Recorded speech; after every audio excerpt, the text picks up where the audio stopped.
ওই সময় ইউটিউবেও এত কিছু ছিল না আর খুব একটা টিউটোরিয়াল ছিল না। তো আমাকে যেটা করতে হয়েছিল ডিরেক্টলি php.net, এটাই ছিল ওদের অফিসিয়াল ওয়েবসাইট, সেখানে যে ডকুমেন্টেশন পড়ে পড়ে শিখতে হয়েছিল।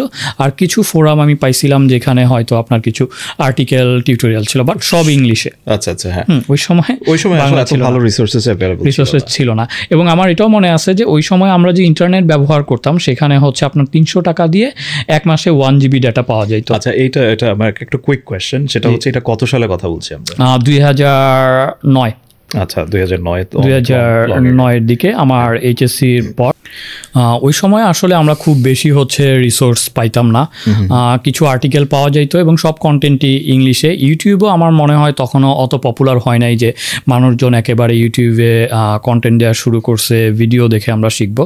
আবার ইন্টারনেট স্পিড, তারপর ইন্টারনেটের প্রাইসিং, এটারও হচ্ছে আপনার ভালো একটা ব্যারিয়ার ছিল। কারণ আমার মনে আছে ওই সময় আমরা হচ্ছে বেশিরভাগ সময় গ্রামীণ ফোনের মডেম দিয়ে অথবা মোবাইলে হচ্ছে জিবি কিনে ব্যবহার করতাম।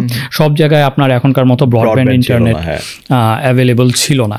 আবার একটাও ব্যাপার ছিল যে বাসায় আমি ইন্টারনেট কানেকশন নিব, ফ্যামিলির একটা কনসার্ন ছিল যে ইন্টারনেট দিয়ে হচ্ছে সে কি করবে না করবে। তো এখনকার মতো আসলে এত সহজলভ্য ছিল না। তো ওই চ্যালেঞ্জেসগুলো ছিল।